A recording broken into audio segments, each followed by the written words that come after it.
was like, hey, so I'm gonna need a GM afterwards. Do you want to run this? You're like, no, I don't want to do that. And I was like, God, John would have been the greatest, like perfect fit for that. I want to tell everybody how we met when the sparks flew, but kind of going back a little bit further into how this store got started, how your business, not here, when you were making exhaust and making bikes and all that kind of stuff, how that got started and what you were doing. And then I want to go into kind of how that started to kind of combine into now this, like what we're doing now with the store and how the store is, at least how I see it. I want to know more about how you see it, but I want to talk about how this is more than just a regular dealership. They were trying to make it more than just a regular dealership. Why don't you tell me, John Franco, the famous, you're related to the Francos, right? The Francos. Yeah, yeah, yeah. Which ones are those? I don't know, the ones that are in movies and stuff. No, not really. Okay, I just made that up. I didn't know Yeah, that you was did. true. Like the I gyms am near in the North Shore, the Francos. Is that you? Oh, the gyms. Yeah, that's me. I Okay, own all okay, those. I okay. own all those gyms. I don't think those are national, so not That's a lot why of I people took get this that. job because The gyms aren't working out, man. it's Not not. working out. Okay, so no, t tell us a little bit about your background, how you got into motorcycling, how young, what you did. Well, that would be a long story. As you said, I am old. Yeah. Um, Basically, I've been into motorcycling since a child, but as far as working on motorcycles and cars and stuff like that, I grew up around it. My stepfather was a mechanic and worked in an auto parts store. Isn't he And Hell's Angel, or did I make that up? no, but there's Hell's Angels in our Oh, perimeter. That's the San Francisco is where I grew up, so that's where the Hell's Angels are founded. And yeah. there was a period of time in my life where I was sure that that was my That path. was That you were like, that's was what I'm gonna going to do. be a Hell's Angel. That's going to be my career path. That was your Um, childhood aspiration yeah, was exactly.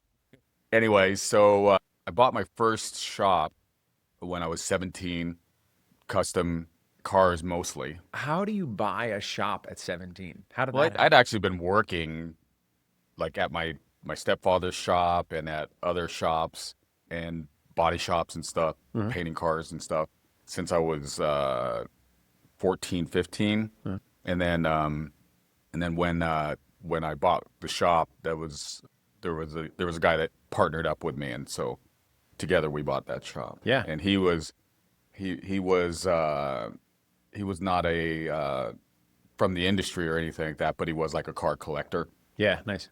So He just liked the work you did and was like, yeah, exactly. I Yeah, and will. I'd done work on his cars and stuff like that, and so when the opportunity came up to buy the shop, he You were the sweat equity and he was the cash, well, I really? mean, I did put in cash too. Damn. I mean, At 17. yeah, well, I mean, but it wasn't like a lot. I mean, it Yeah. was a lot for back Yeah, then, and it was but probably a lot for what you yeah, had. Yeah, it yeah. was a lot for the what was that? What was it? What year was that? That would be The in the 1830s. 70s. Yeah. Yeah, okay. 70s, gotcha. That's much better. Or early 80s. No, Yeah. it had to be early 80s. Yeah, 17. Yeah. Anyway, so bought that shop, and then just kind of went from there. Like always have owned a shop Yeah, it's always ever just since been then. there. Like even though I've done other things, except for the time when I was in the army and I was gone for 4 years. I didn't own anything then. But as soon as I got back, got another shop, and Wow. So it's always just been a shop. I've always had a shop. Even With like it, yeah. there was a stint where I worked at Honeywell because I was going to school to be an electrical engineer Mhm. because I thought computers might be a good Good future thing in you didn't do that. computers. Yeah, that would have been bust, huh? Yeah, of course. Yeah, because what would have happened?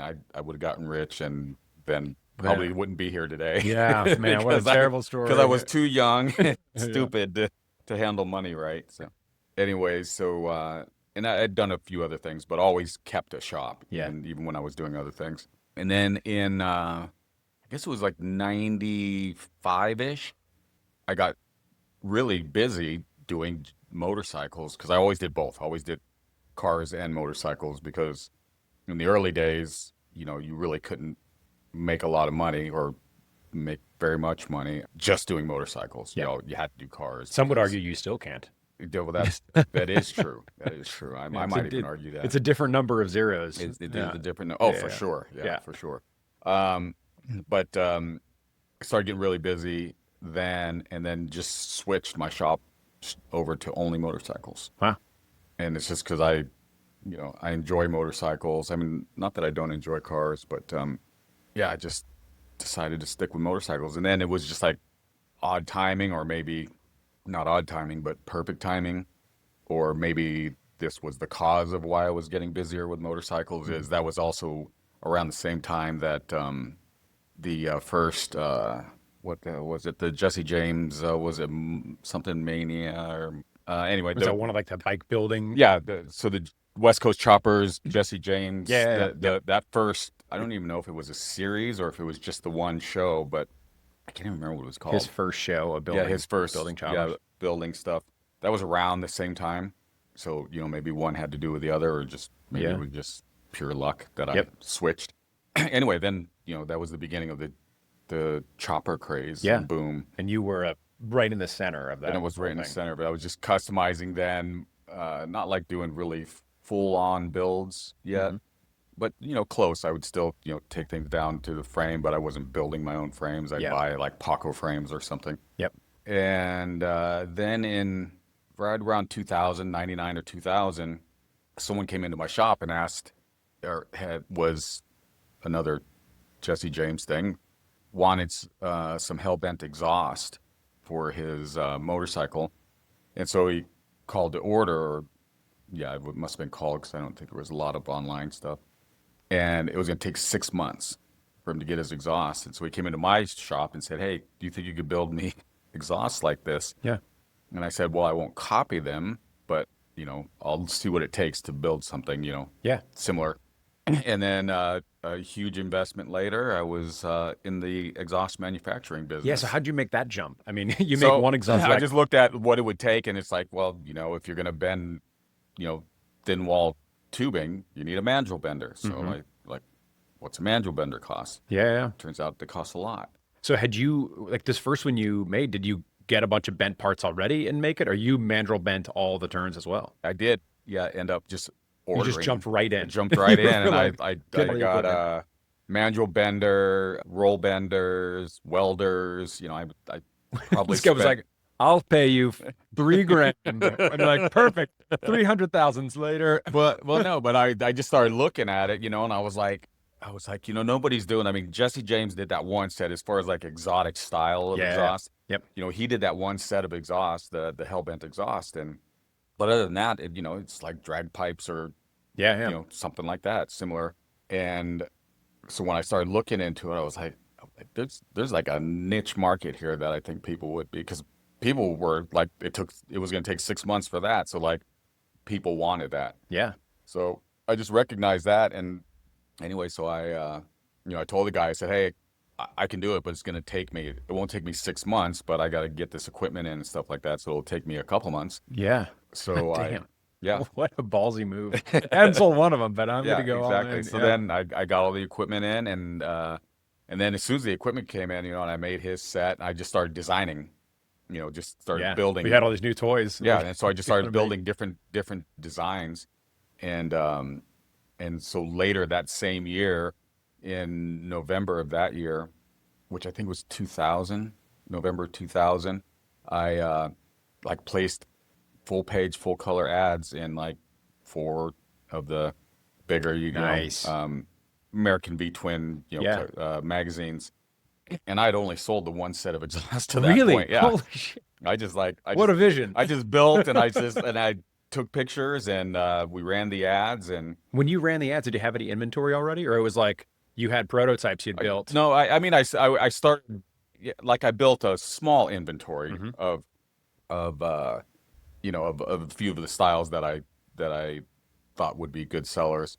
But man, so that was November. By January, I had like 120 grand in orders, and then it was like, okay, now I need to start making these things. Yeah. Yeah. Yeah. No kidding. Not that I hadn't planned on doing that, but yeah. So then I hired, you know, a few people, some welders that I knew that were good welders Yeah. and fabricators, and yeah, it just sort of exploded, and so that grew pretty fast. How many employees did you end up having there? Well, that's typical growing pains. I overemployed. Yep. So at our high point, we had like 25 Wow. employees, And those which aren't was building way too custom much. bikes. That's just That's exhaust. just exhaust. Damn. Well, because of it was in the middle of that heyday of choppers, the custom bikes. I ended up, because I was in Arizona at the time, and there were a lot of custom builders there. There was Borget's, Titan, Mm. Hmm. Paul Yaffe was there, is there, Jim Nassy, like a lot of these big names in the custom world are there. Yeah. And so once I got all this equipment and started doing it, and because I was local, I would just go. I went out to Borget's and I started building all his exhaust. I went over to Titan. I started building all their exhaust. Yep. Did a few things.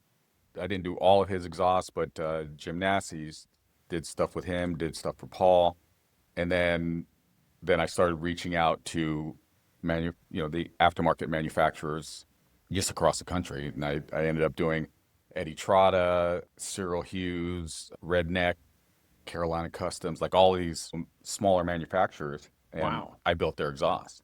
Oh, they were just all rebranded.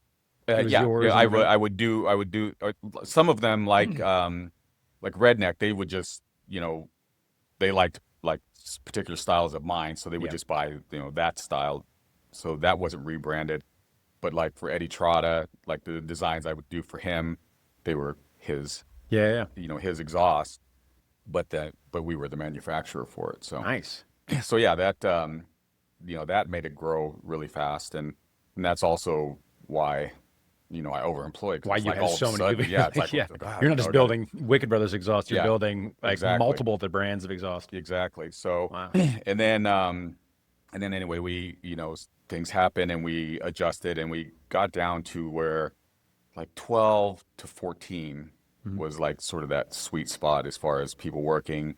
You don't have people, not doing things all the time. Yeah. You don't have people bumping into each other. Yep. But, the people that you have there get in a flow, and they're not so busy that they can't keep up. So Yeah. it just seemed to be the ideal for the market at that time anyway. Yeah. And then so once we got that ideal level of employment, that sort of freed me up a little bit, and I started getting into the just full on, The custom build. yeah, stuff. custom builds. And then also just because the market was what it was, I was able to become a licensed manufacturer. We did our own VIN numbers. Wow. And so, we were a brand of motorcycle. How many were you making a year? Not, it's still, I was just doing one-off stuff, Okay. okay, but it's just, But you were stamping bins and yeah, next we do our own bins. And so, titles are easier, it's not like Yep. it's not like what in Arizona would be called like a blue tag bike, where Yeah. it's just like, if you buy a kit bike and put it together, Mhm. you You're like- get a You're assigned like buying a VIN. neck and that's Yeah, it. exactly. But so that's how it evolved into some of the bikes that that I'm sort of known for, Yeah. and started just doing some of the shows, events, and stuff like that, and then entering competitions. I don't really look at them as competitions, but Yeah. like the Because you always won them, or no, because no, you? no. Just because no, I'd never ever expect to win. In fact, I'd go and I'd put the bike, set it up, and I'd leave. And a couple times when I either placed or won, they'd call me and they'd go like, "Where are you?"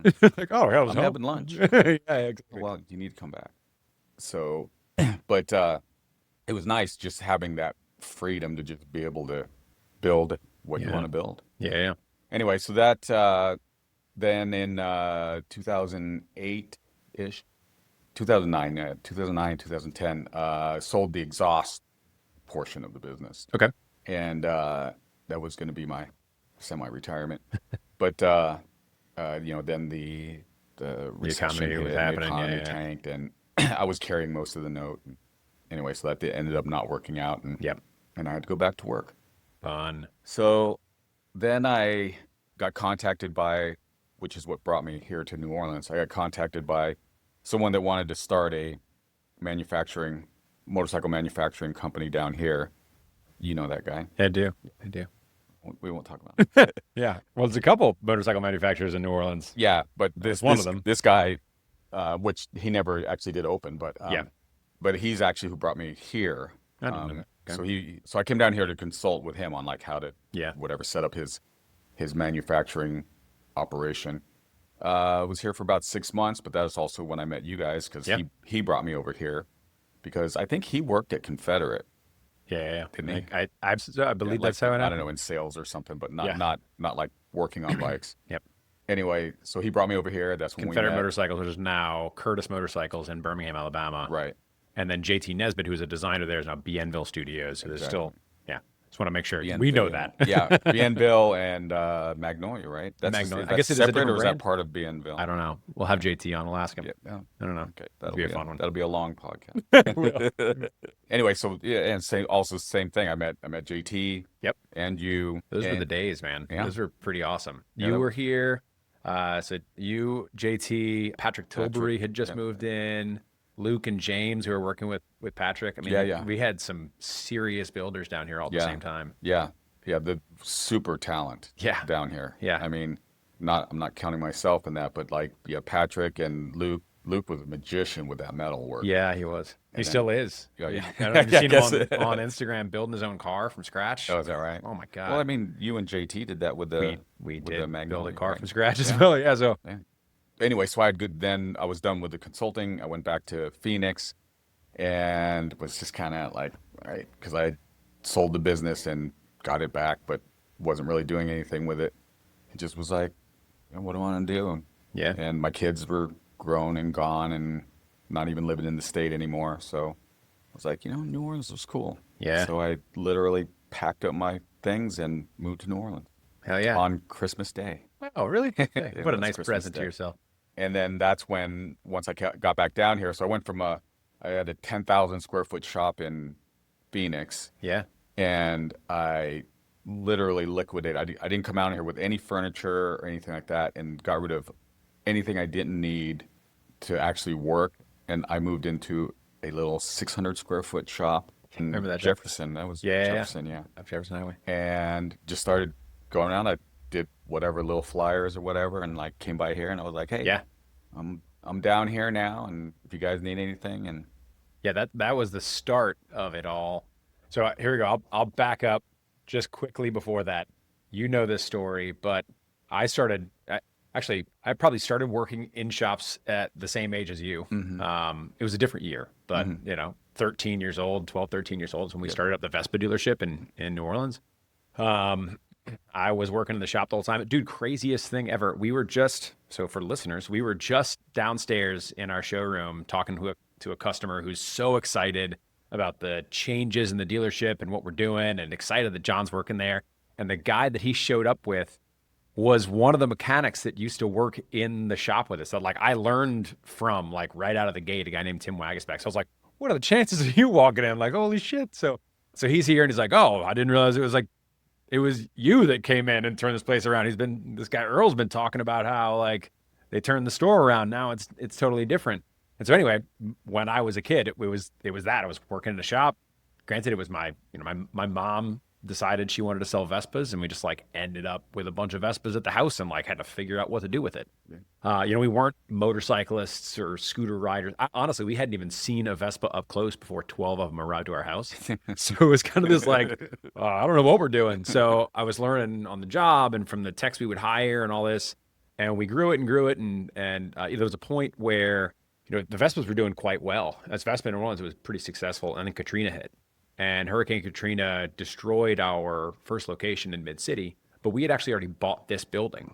So we were in the middle of a renovation. I don't know if I ever told you this, but we were in the middle of renovating this building to move into it. And there was a show called Opening Soon by Design by HGTV that was documenting the design and build out of this dealership.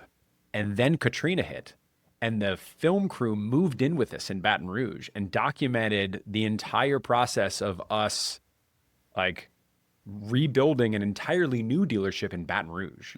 So like our Katrina journey, like as a child, like going through all this stuff, figuring out like opening stores, moving bikes around. We had the police help us move all the motorcycles because we had donated bikes to them in the French Quarter. Like just crazy shit.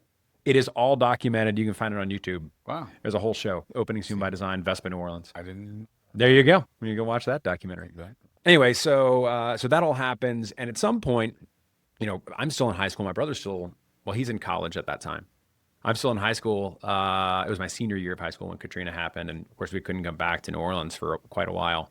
And so we opened the dealership in Baton Rouge. And my mom was just kind of burnt out. My mom was kind of the GM of the store. My brother was sales, I was service, and my dad was the accountant. We had employees with that. But basically, after Katrina, my mom was like, I don't want to do this anymore. Like I'm like we lost everything. Hmm. Like I don't like I'm okay with throwing the towel in. And my brother and I said, no, we want to keep doing it. This seems pretty cool. Hmm. But we did a lot of market research and we determined that chicks dig motorcycles more than scooters Hmm. based on our market Hmm. research. And so when we kind of reopened the store in this location, that's when we started bringing in motorcycles. We brought on Triumph. That was in 2007, I think. 2009, we brought a Ducati. That's when we realized we had no idea what the hell we were doing Hmm. because like we were winging it the whole time, just like making up processes, trying to figure stuff on our own. So we joined our first 20 club, which is how now like my brain is programmed for 20 clubs and like Right. that model of how you run a store. And we realized that there are formulas for these things that like we didn't have to wing it the entire time. And so Sam Dantzler was my moderator, great guy. He's the guy that I work with at Garage Composites. And he kind of introduced us to this group of other dealers to make our first 20 club. And that's when we started like really evolving the way that we operated from a business standpoint. So we could be more profitable, but also like what moves are we making next? So we did things like, we opened up a speed shop at NOLA Motorsports Park. So we opened a spot where we would, store people's motorcycles and set them up for them at track days. They would drive up. Their bike would already be on stands with tire warmers on it. I'd set up the suspension, do all that kind of stuff, and then just do hot laps. And I was basically their pit crew. So like that was a whole phase of what we did. And then one of the other phase, I mean, during that time too, I got into racing. And so it was kind of like I was training customers to race and getting them through that whole process. It was really fun. And then we got into customs. And when we got into customs, it wasn't the chopper scene, it was more of the cafe scene, Yep. right? So the cafe scene right then was like just exploding. Of course, we've got Triumph, we've got all these other brands. So we started doing our own, Triumph scramblers or bobbers or whatever kind of thing we wanted to do. And it started going pretty well. We started getting some national recognition and we're putting them on Silodrome and kind of like it was spreading pretty quickly. And there was a point where I was like, okay, now I'm like landing commissions for custom bike builds across the country, and like my welding isn't like I can weld, but it ain't pretty. I got to grind it down a lot to make it look good, but like it'll eventually look good. But I was like, I think we need to up our game of custom. And quite literally, like right when we said that, you show up with a flyer like, "Hey, I build custom motorcycles." Like, this is what I'm doing. And I was like, "Perfect, this guy, that's him. All right, he's gonna do it."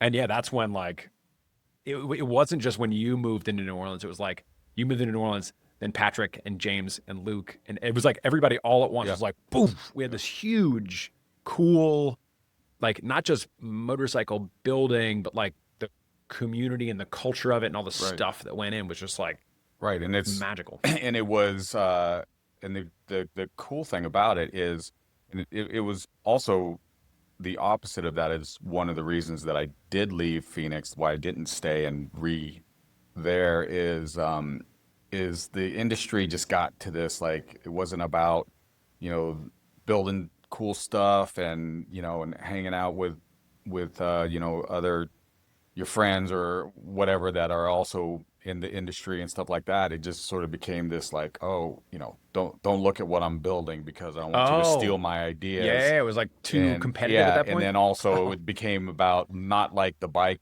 that you're building. It became about like, oh, was this going to land you a TV show? oh yeah, yeah, yeah, And it yeah. just turned into that. And so, That's so funny, man. the vibe down here when I was consulting down here was just like so different from that. And so that's one of the determining factors on me coming down here. Yeah. And then when that all started to evolve with, Patrick, well, with JT being down here, Patrick coming down and Luke and James and everyone, and we're all builders. And in fact, Patrick was, Jesse an James. exhaust. He was an exhaust builder. Yeah, he was an exhaust builder. Yeah. All three of those dudes were Jesse James's. Yeah, and they were all built. Jesse, they were phenomenal. Yeah, builders. all very, very talented. But also, so they came down and we're all like, people that are doing the same exact kind of thing. Yeah. But we never looked at it as we were competitors with each other, and we never... always worked together, and we always, there wasn't like you and I did a lot of a collaboration, and you did a lot of collaboration with Patrick. Yep. And then of course JT and you go way far back. have much more history. Yeah. It's up on the wall. But like Patrick would come to my shop and he'd ask me questions because he's younger than I am and just getting into the exhaust business, and he knew that I had my exhaust business, and he'd come and he'd say like, hey, how'd you manage this thing or work this kind of thing, not necessarily in how to build exhaust, because he's a phenomenal welder. He's a much better welder than I am. He is. I'm not saying he's better. I mean, he's phenomenal. But I'll tell you, he's better than that. I don't really consider myself a welder. Yeah. I mean, I weld because of necessity, but if anybody wants to see some beautiful welds, look up Patrick Tilbury or Royalty Racing. Yeah. Beautiful phenomenal welds. But yeah, he'd come and more ask me about like the, because he was producing, manufacturing, and wanted to, did have his own line, but wanted to grow that and everything like that. So he would ask me those kinds of questions, and I'd go over to his place and, like, with some of the cool shit he was doing, I'd be like, hey, what can I do? I'm building this. What can I do? Yeah. Because, you never stop learning. Just because I'm the elder doesn't mean I can't learn anything from the youngers. And actually, I learn more from them than they probably do from me. But anyway, it became this community, of like-minded people that, could actually work together in the same industry and not be at like, oh, don't steal my ideas kind of thing. So much so that we put we started a thing called the Crescent concept, and it was the idea that, like, if you have this many people that are all this talented at this very specific thing, we all have our own little skill sets we bring to it. Like, why don't we build our own thing? But like, not go into business together and build a motorcycle. Why don't we make it about the community of New Orleans coming together, the entire riding community here designing the bike together, which was led by JT Nesbitt, a like world-renowned motorcycle designer who lives here. Then like frame construction, all that stuff was going to be you, and then Luke was going to do like the sheet metal work, and so each of those sections were going to be basically a workshop that the entire motorcycle community could show up to. So we did a lot of them. JT had the design session that was here at Moto Julia, or it was TTR&O at the time.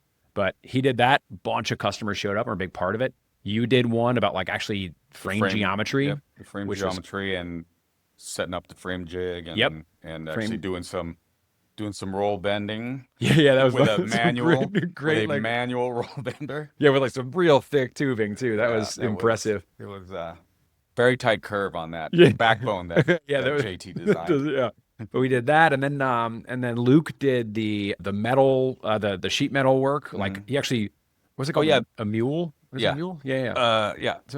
So like the wooden frame or the model that he was like beating metal out with, like, and had an entire class around that. I mean, it was Didn't really people cool. build like their own little piece that they? I think they may have. Was it? I mean, they made it like very interactive, like an ashtray or something. Probably like an you ashtray. did in ceramic class. Probably.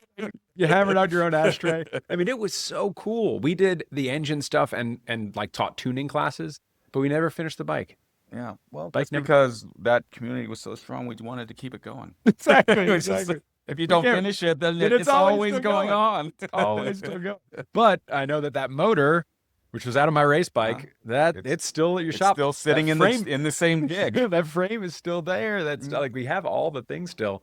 Maybe one day we'll get that back up and running. I thought about with this Triumph thing of like, I mean, those thoughts popped into my head. It's like, I should reach out crazy. And we could kind of make it the completion of that in a sense. Hey, it's a good thing you got this on video. You heard it here first. Because nobody could, if it was just a podcast without video, no one would know your light bulb moment. Did you just see it go off? This is actually, I should have like turned off the lights. Yeah, so many light bulb moments. Yeah, so anyway, all of this stuff was happening. And then and I don't want to. I mean, this is gonna sound really that. Then I sold the dealership. Then we sold the dealership, Hmm. and like I don't. I hope it didn't all die because of that. But that sounds. I don't know if it was. You can't say it was just that because it was. I mean, things were happening with everyone. I mean, everyone was, you know, I got busy, and that's the reason that the Crescent concept even like, things ended up having to get postponed because I got busy, Patrick got busy, Yeah, you yeah. were doing things, you were having kids, I was life life changed. Yeah, changes, and so life there changed. is that just sort of that natural, you know, Evolution of yeah, everything. evolution of like, things that are that tight knit, but then, Yeah, it's like there was an evolution that brought all that together that yeah, tight, and then there's an evolution that happens that sort of, you know, people get on with their lives kind of thing, yeah. and that which for all of us at the time was just perfect timing. I just came down here, and like my kids were gone, so and I wasn't married, so I Mhm. was just focused on doing Yeah, motorcycle yeah, shit. yeah. Same. I had no Patrick came kids. out Yep. here to start something in the Yep. motorcycle business here, so he was just purely focused on the motorcycle Yep. thing. You were I was. your business here had evolved where you now had the luxury, in a sense, like we all did, of being able to focus on doing custom stuff Yeah. and that kind of freedom. So you were really into that, and just like, yeah. So, and JT had just done the uh, the Magnolia. I mean, he had just Yeah. Yeah. finished it. What, the year before or Yep. something like that? Yeah. Maybe 2 years before. So he was really into, yeah. So we were all just sort of like really into all that right then, and then that enthusiasm just sort of spread throughout the motorcycle community around here, Yeah. because it's like, the You could community could feel see, it. it's It like, was oh, so these cool. cool shops are here, and all these Yeah. all these guys are doing this cool shit, and then the outside of the business itself, that part of the community, what got attracted to it and was Hmm. really in on it. It's just something that you couldn't duplicate by trying. It's just Yeah, one of yeah, those yeah. things that has to Completely happen. agree. Like you Yeah. couldn't. You couldn't write that. Yeah. You couldn't You make couldn't it write it, happen. and even if you did write it and you tried to implement it, it just wouldn't work. Yeah. Yeah. Yeah. It was So super it was a magical perfect time. timing thing. Yeah. But having, gone through that experience, I think with, which I'm sort of rolling into what we're going through now, Yeah. having gone through that experience kind of gives us a little bit of insight on what we're doing here with Moto Julia and trying to bring back Yeah. that community. So, we've experienced it, and we know that it didn't get made. It just happened. Yeah. Yeah. And so We put we all the things in place, yeah, and then it yeah. And worked out. so, hopefully we can, if we can duplicate that, and I don't know that we want to duplicate it, but if we can create a space for that to Yeah. be able to happen again, Yeah. which is, Yeah. I Yeah. guess, really what the goal is here is creating the space that something like that can happen. Exactly. Yeah, and actually, after selling the dealership, or even right before I sold the dealership, we were working together building customs, and I had started consulting Right, dealerships across the country, right. and for brands and trying to help them kind of really focus on like improving service departments is like what my niche has been is like, all right, how do you make an efficient service department? How do you upsell labor, all that kind of stuff? But in reality, a lot of what I talk about when I go talk to dealers or talk at events is about like creating experiences, like kind of like what we had Hmm. was creating experiences that customers want to be a part of, because people become motorcyclists not because of just the motorcycle. It's like the escape from the other life that they're Right. living right now. Like what's the thing that they can feel like they belong to? So anyway, I had for a while turned that has been my career the last 9 years now, and traveling around. And because of that, I've been able to kind of see under the hood of hundreds of dealerships and see. Turns out it's really actually quite hard to sell motorcycles in New Orleans because the streets are terrible and everybody's drunk. We're basically an It's island. I true. mean, it's a pretty Everybody's drunk and can't see the terrible holes in the street. exactly. It's a tough. I mean, it's a tiny market. People don't It is realize how tiny. It is tiny New so Orleans small. actually is. it seemed like it's got this big personality, but it's actually, what is it, 600,000 people live here or something Well, like that? that's That's the the greater New Orleans. metropolitan. That's not New Orleans itself. Are we sub 300,000 yet? Yeah, I mean, We're we're going shrinking. down. Yeah, Yeah, yeah. we're going down. We're a tiny, tiny market. So, but to go into other markets and peek under the hood and be like, oh, okay, well, volume fixes that problem. But what are some other, like, when you have volume at that scale, then like, what are the processes that end up having to exist and how do they work? And so because of that, I've had 9 years of being like, oh man, if I had my store back, I would do this, or I would try this. Or man, if we could just reinvent some of these processes or how it works, or more importantly, if we just started by saying the customer experience should be this, and then we built everything else underneath it, then like what would that look like? It's kind of like this idea of like, if there was never a bicycle, what would a motorcycle look like? Hmm. Like maybe it would look exactly the same. Who knows? But this idea that like, let's just reimagine it. And that concept was always really interesting to me. And I always thought like maybe one day there's going to be a brand, a manufacturer is going to show up one day and they're going to go, hey, you seem like you have some dumb ideas. Maybe we try and build some of that. And that never really happened. It's also really hard to convince existing dealers to do different things than they're already doing. Yeah. And I'm like, hey, you want to be more successful? Awesome. Do this thing. And they go, ugh, that seems hard. Okay, well then don't do that thing. And so some of the simple stuff like having an assistant for your technicians, an expediter. Like Hmm. everybody does that. It's easy. Like, cool. I'll explain this to you. Here's the staffing model. Here's the calculator that proves it. Run.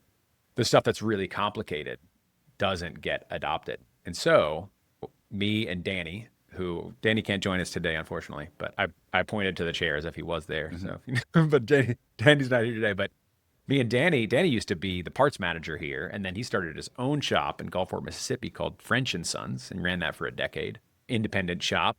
He actually, I don't know if I ever told you this, when he came to work for us the first time, he came to one of those job fairs Right. like we're going to have next Hmm. or later this month. Um, and in the interview, I was talking one on one with him, and he's like, "Hey, look, I just want to be really honest with you. I'm opening my own shop in Gulfport, Mississippi, which is an hour and a half away. It's not competition. And even if so, like whatever, like you're coming here to similar to the concept that you were talking about with all the other builders. Like there's no competition in that. It's like, Yeah. cool, you want to learn. So he literally said, I want to learn from a dealership. Like I want to learn the dealer model because I don't want to do the dealer model. Right. Like I want to be different than a dealership. So I got to learn why you do things certain ways and what works. And so it was so nice to have Danny in this organization because it wasn't just a matter of like, hey, come learn from me. Like you were just saying, like, it wasn't like, oh, I'm going to teach you. It opened up all these conversations of like, okay, well, why do we do it that way? And I'm like, ooh, I don't know. Shit, if we didn't need to do it that way, how would we do it? Mhm. And so that's when all the creativity started. This was 15 years ago. This was before you and I had met. And so that stuff happened. He worked with me for 2 years here, then opened his own store. And then at some point he was having a kid. Like that was the transition for me getting out of the dealership. Yeah. He was having his first kid and called me and was like, hey man, I have to make a decision of either opening up a second location or like selling this one. Like he was like kind of like running the math. Like how am I going to scale to a point where I can maybe work a little less and be around a little more for my family? And it turned into like, man, don't don't open another shop. That's Right. just another thing to pull you away. Like it's Yeah. not going to make your life easier. It's the opposite of what you wanted. So it was like, just sell the thing. Like he knew the answer was that. He just needed somebody else to say it. And so when he did that, though, it opened up this opportunity to be like, wait a second, I'm consulting with stores, kind of doing my own thing. I have this vision of where I think we should go. You just sold your dealership. Now, like, what would it look like to start trying to actually do that thing? So that's when we started studying stores and developed this delve process that you now know how to do. So like studying the financials and the inventory and the sales penetration and the seasonality and the customer base. And then we built the software to study customer base and all this. And dude, we built this tool that was the coolest thing you would ever see.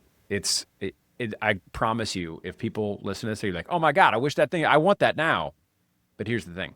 When you build it and you actually give it to people, they have to change what they're doing to make it work. They have to like try differently. So let me explain the software really quickly. it pulled all of the customer information out of the DMS, out of Lizzie for us or Lightspeed for other dealers.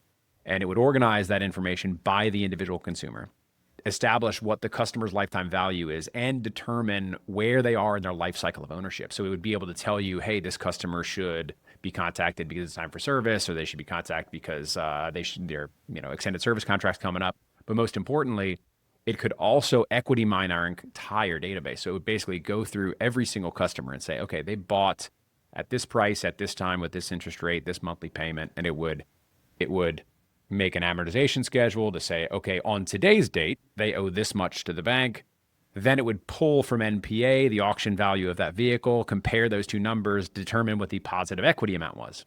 Then it would say, oh, if you have this much equity in the vehicle, then you could use that equity as your down payment. And if I know you spend $300 a month already on your current motorcycle, then we take that motorcycle, $300 a month. That means that for the exact same monthly payment, you ride off on a brand new motorcycle. So basically on a 5-year, 60-month financing term, every 3.5 years, you come in, swap your bike out, and just keep paying your $300 a month. That was like a lease. Dude, it is. It's like turning the purchase model into this lease model, and built the whole thing to do it, and all the automation and all that. Dude, built the whole thing. Cool, we're gonna start testing it in stores, getting it out. It's right as the industry starts like taking a little bit of a turn. The COVID bubble started to pop. And man, to convince people that you got to spend $500 a month for me to do this, most of which is me paying data fees to Lightspeed and to the other DMSs, which that's a whole nother thing I can complain about. But you build all that stuff and then you put it in a store. And I was paying for first month for everybody for free. Like, just sign up. I just want to see we're seeing sales happen. Like, shit, yeah, it's working. Then they go, but it's pretty tight right now because the industry's in a tough spot. So I'm gonna have to pull back on that $500 a month.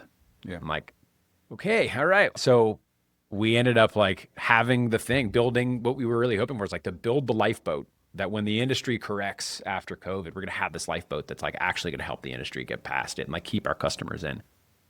And I just couldn't get enough people to do it. And the expense of running all that was just so high, and the data was so high. And naively, I thought that not only dealers would be willing to do different stuff than they were currently doing, but I also thought that I honestly thought that like some of the brands, the manufacturers, or the software companies that are already out there were going to be like, oh, cool. Like, let's do, like, you've built that thing. Let's do this together. Like, I was figuring that like, there's got to be somebody who recognizes that like the industry needs the thing right now because every dealer's struggling, but it didn't happen. And so anyway, we didn't give up, but we certainly struggled. And so for the beginning of 2025, we were kind of restructuring and saying like, what are we going to do now? Like, how do we make this work? And we were continuing to study stores and do what we called our delve analysis and helping dealerships improve processes and that kind of stuff. But all of a sudden, I find out that Moto Julia, this store that we're in now, was about to close. So the store, and this was my dealership. It was TTRNO, and it was my family store. We sold it. It became Moto Julia. It ran as that for 6 years, I think. Something like that. Yeah, 6 years. And it went through a couple different hands of management. Like, it wasn't just the guy that I sold it to that managed it. There was another group that came in that ran it for a little while, and there was problems. There was issues. There was way too much inventory. Staff was turning over like crazy. There was cash flow issues, which every dealership's having cash flow issues right now, or almost all of them. And so all that stuff's going down. And one management group hands it back to the original management group. It goes, oops, I broke your toy. And that guy, who is the owner of the building, was like, oh shit, there's this business now that doesn't pay its own bills.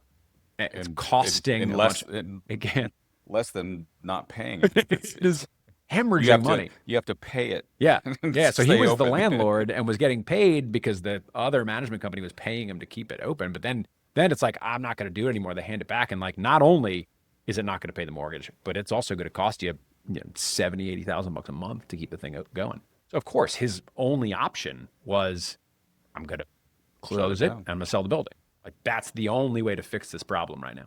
So I find that out. And this is right at the time where I'm like, I can't convince people to actually change the stuff they're doing. Then I was like, ooh, maybe if a store that's about to go out of business, like if they're willing to give it another, like we're just gonna push real hard and see what we can do.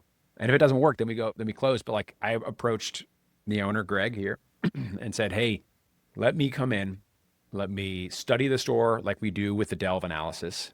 Let me, me and Danny, we're going to step in, we're going to make a plan and give us 90 days to try and get this store to break even or close it down. Like if it doesn't break even by the end of September, shut it down. And we tried, but it didn't work. And so then I thought, you know what's better than that is giving myself a tremendous amount of anxiety. So I decided I was going to write articles for Power Sports Business explaining the process as we went through it. Not like after it was done, but like actively happening so that at the end, it may be that we went out of business. It was a great idea, you know, like one evening after a couple drinks. And then after I like sent the email to Power Sports Business, like, this is what I'm going to do. And they're like, great. I was like, oh shit, now I got to actually do that. So anyway. You have been doing that? Yeah, you didn't know that? I didn't know you were writing the article. Dude, actually that series is completely done. Every single month that we did the turnaround is documented, the entire thing. All the ups and downs, all the crazy shit that happened, having to fire people, the flood, like all that stuff is in there. So if you go to powersportsbusiness.com and you can search Max Matern, or actually, I found out the best way to find all of them. You search the word episode, because I call them all the turnaround, episode 1 through 5. So those are all, like if you search that, you can follow from the very beginning all the way through until actually you're in it, because you're part of the last couple months of the turnaround. So anyway, all that stuff goes down. We step in, we do a full Delve analysis, which now you've done. It's financial, inventory, sales penetration. It's all that stuff. It's like looking at the full picture to understand where are we right now. Like I understand we're drowning, but like where are we drowning? Where are all the holes? How deep are we? How deep are we? Yeah, there we go. That's a good idea. How deep are we? And so when we knew that, then we could say, okay, we're here. We want to be here. Which adjustments are going to make the biggest return on investment in the shortest amount of time? And so we picked out, we call them vitals, which are the sales, penetration health, the financial health, and the inventory health of each of the 3 departments, sales, parts, and service. And so we said, okay, we're going to pick the 3 that have the biggest return on investment, and we're going to focus on those. And in order to pull those off, we're going to identify what we call turns of our roadmap, the plan. You love my terminology for this. The plan for 90 days is the roadmap, and then all the turns are like 6 different things that we're going to accomplish over the next 3 months that we know we're going to move the needle for the big vitals. And this was the delves we had been doing. We'd done about 20 stores before this. And what we would normally been doing is been going in the store, studying them and creating this like 60-page report, this huge document that I'd hand over to a general manager or an owner. I'd say, okay, you have a document, you have a roadmap, you have everything, go for it. And then some of them would do it, and some of them would be like, that's a lot of work. So this is the first time where Danny and I were able to be like, okay, we're not handing it over, we're actually doing the work. Like we're going to be the ones that have to like execute on this really hard thing that we said we're going to do. And it worked. And it worked better than we thought it would, because, and you know this, when I initially told you, like when we started talking about you coming in, like we knew it had worked by that point. And that was by day 60, by 60 days, we had gotten the store to break even. So it had to break even in 3 months. We got it to break even in 2 months. Right. Now, so when you came to me though, you were only 1 month in. I was a month and a half. I knew we were going to make it. That pool, when we were at the pool. Yeah. Well, the first time we talked. The first time you talked to me, you were probably just I was just starting. Yeah. We were just starting it. And you were like, dude, I hear you're taking it back over the shop. And I was like, yes, I agreed to some crazy shit and it's going to be terrifying. And jokingly, I remember I was like at the airport talking to you about it. Jokingly, I was like, hey, so I'm going to need a GM afterwards. Do you want to run this? You're like, fuck no. I don't want to do that. And I was like, God, John would have been the greatest, like perfect fit for that. But anyway, fast forward, month and a half, 2 months later, and it was at a point where, okay, it's not hemorrhaging money, but there was a night, actually, I think I mentioned this in one of the articles. There was a night that, like, that evening, I had looked up the P&L. I'm kind of going through everything. I'm like, holy shit, I think we did it. Like we Like based on where we're going to be at the end of the month, like I think we made it. Like we already broke even. And, for dinner, I'm celebrating. I'm like, shit, Chad, we pulled it off. This is great news. By the time I go to bed, I realize, oh, fuck, I had not thought this far. I honestly was just thinking, get it to survive.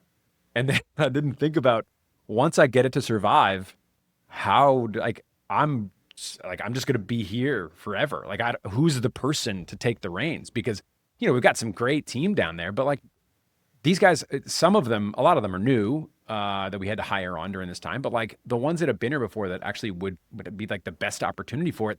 It's not that they're not capable. It's just like they don't know how to do it yet. Like there's so much to learn. And I think it's more than just learning. It's like experience. The experience that you went through of having 25 employees at some point and then having to be like, oh, I got too many. And then like having to, as you say, like, fire everyone, fire everybody, and then like hire back who we need, and like all this, like that is a really hard thing to just be like, okay, well, you're a good, service manager right now, and now I'm going to make you the GM, and best of luck, and step away. Like we needed more than that if we were going to be able to like actually have somebody run this location.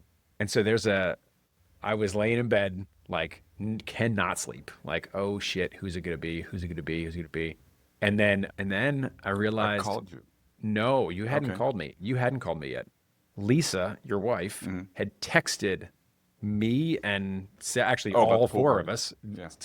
So for the rest of the group, just to put it into context, John here is called Uncle John by my kids, and his wife is Auntie Diva. So like we hang out all the time anyway, and Lisa had invited us over to the pool.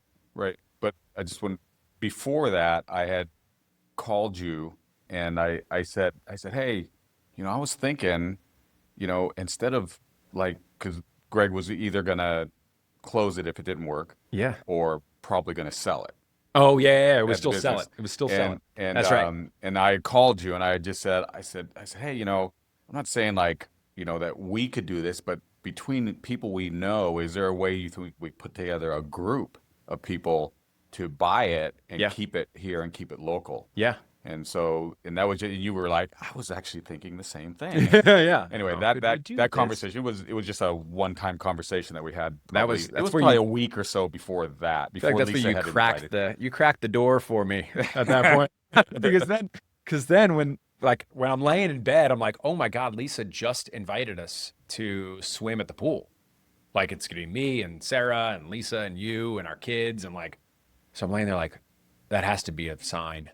Like literally, like just like all the crazy shit. I was like, there's no way that there isn't gonna be a conversation about this. Like this, like John's the guy. John is like absolutely. If I wanted somebody to take over the store, John is the guy to take over the store. Like he is going to usher this into like the next level of the coolest shit that this dealership could ever be. Or like more importantly, not just what a dealership can be, but like my thought is like.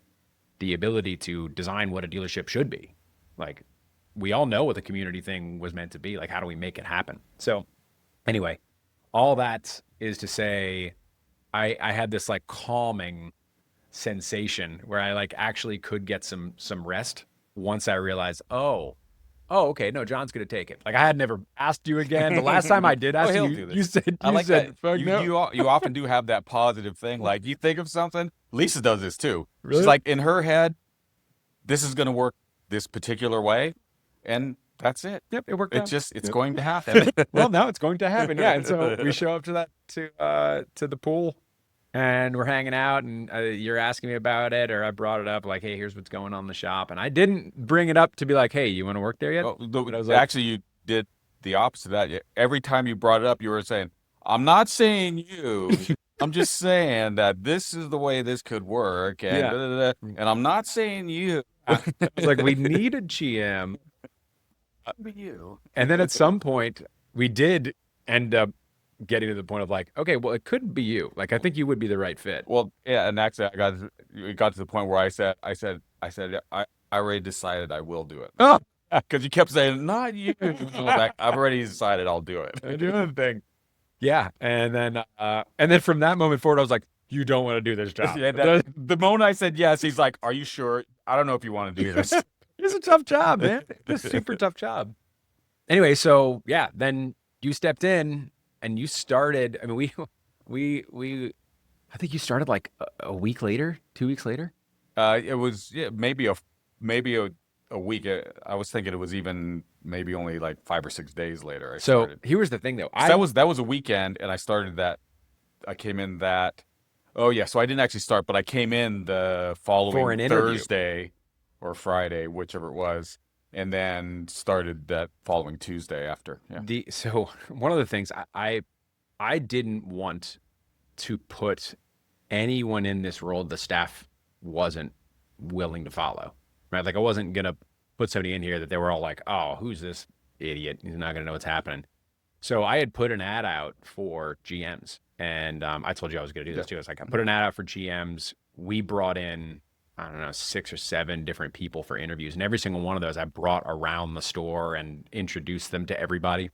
And I let them talk to them and kind of get a feel. And then I went and kind of talked to the staff about how do you feel about that thing.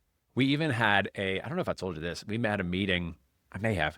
We had a meeting where I asked the staff what their perfect general manager would look like. Okay. And then asked them like, what are all the things that they would want, and how should they manage people? How should they interact? What are they? And so they describe the whole thing. I'm just taking down copious notes. I make this whole checklist, and I go, guys, is this it? Is this the perfect person for you? And so every interview I did, I ran them through that checklist, Hmm. and then by the very end, before we actually officially asked you to be the GM or gave you the job, the staff all voted on you. Oh, did they? Staff I all mean, I knew you said you were gonna do that. I yeah, didn't yeah, know yeah. they actually that They you all actually picked did you. do that. Everyone down there picked you as opposed to all the other people that they met during that time. I also did that with the BMW club because I met with them for lunch and was like, "Hey, here's the list that my staff came up with as the what I would consider the biggest community leader of riders that we've got based on these brands. Like what do you want in a GM?" And it was all about like community support and all the other things that go into it. And so anyway, that was we it it worked out nicely because I was like, I know John's the right guy. And then everybody else agreed that basically John was the right guy to make Mhm. this happen. And then you started at the end of, what was it, the last week of August? No, second to last week. It was, It you was started the August 21st I started. August 21st was when you started. And then it basically turned into, okay, September is about, the big shift went from the first 2 months of the turnaround were slimming the place down to survive. And then the last month of the turnaround turned into like, okay, we can't actually like continue to operate the business this slim. Like we're not going to grow it. Like you can keep it on life support, but Mhm. like that's not a life, you know? So it's like, so put, let's put all of our efforts into what do we need to do to bring this store back into its heyday. And that's what September turned into with our rebirth and like the rebirth party and then where we were going from there. Yep. So, we're already pretty late on time. He's Let's do we're gonna do a part 2 of this one, but yeah, part 1 was pretty good. So it was good. we'll catch up on the All next right. one.